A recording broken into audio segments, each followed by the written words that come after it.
If you don't mind, I would like to present a small token of appreciation to the Paitenian International Northeast Chapter. Maybe, can we call our President, please?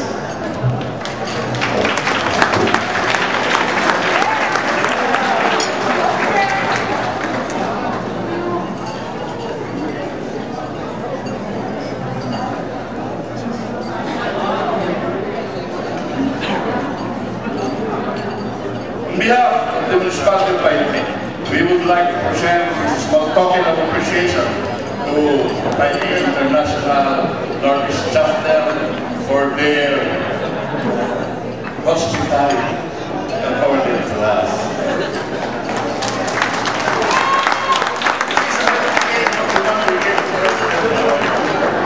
Good coming to in case in the class.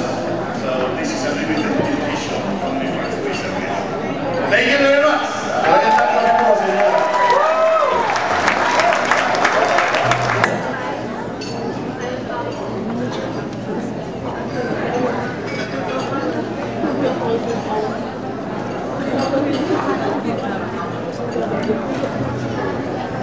I am given a gargantuan task to say a few words to this person to whom Paitenian International will award a plaque of appreciation. Actually, hindi na kailangan ng introduction dito sa tao ito. Ito ay napakatagal kong nakasama sa balik-balik. At ang paborito niya pagkain ay mais. Dahil siya ay isa na sa pinaka-corning tao na kailangan. But, ako'y hanga sa kanya. Sabi sa akin kanina, at the age of 65, ay nakaka-54 laps pa lang siya sa swimming pool. Aba, ako'y hanga dito.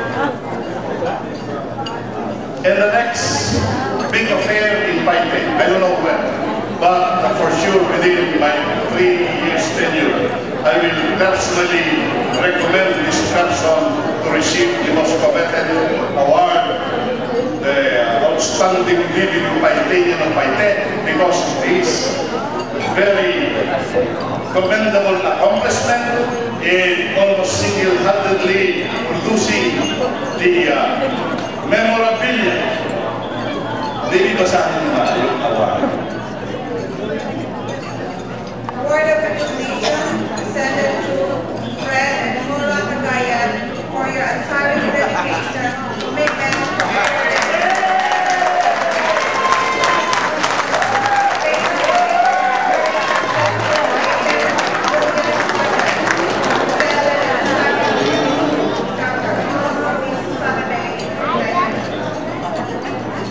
Idol, congratulations!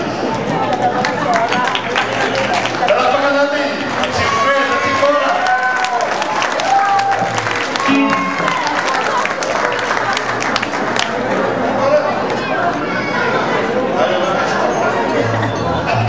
Cora ka!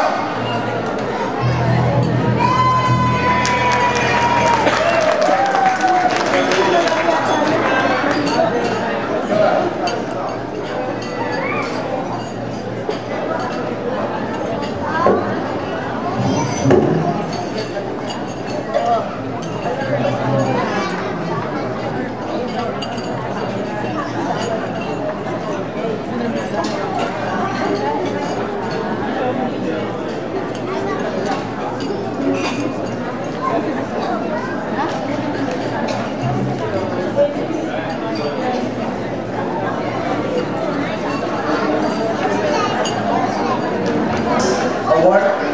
I feel deeply honored in accepting this award. It took us 3 years almost to finish the book, 408 pages all of them. But this award is really true because the award is shared by my wife. For almost 1 year, our weekends were shut. Ang sabi nga nila ni Carolino, mabuti hindi kami divorce. Dahil lagi siyang napupuyat din pag kami napupuyat. So, thank you, Cora, for sharing all the hard work in doing the book.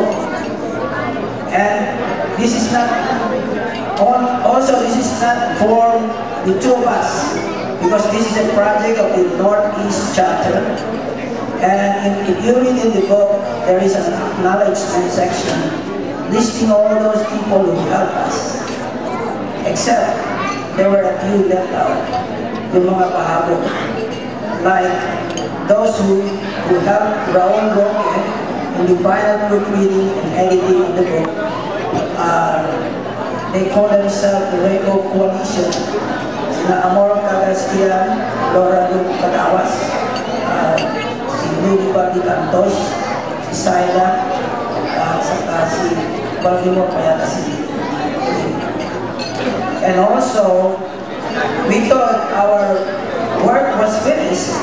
The next problem was keeping all the books from all over the world from the Philippines. And then, you know, just one book is almost 6 pounds, I think. And a box of 10 books is almost 60 pounds. And muntik na mabali na namin likod ni Amanda del Pascual sa pagbubuhat ng mga libro. And also maybe going to the post office and mailing them the individual persons. So thank you also for the art. And thank you all for this beautiful legacy to our town. Good night.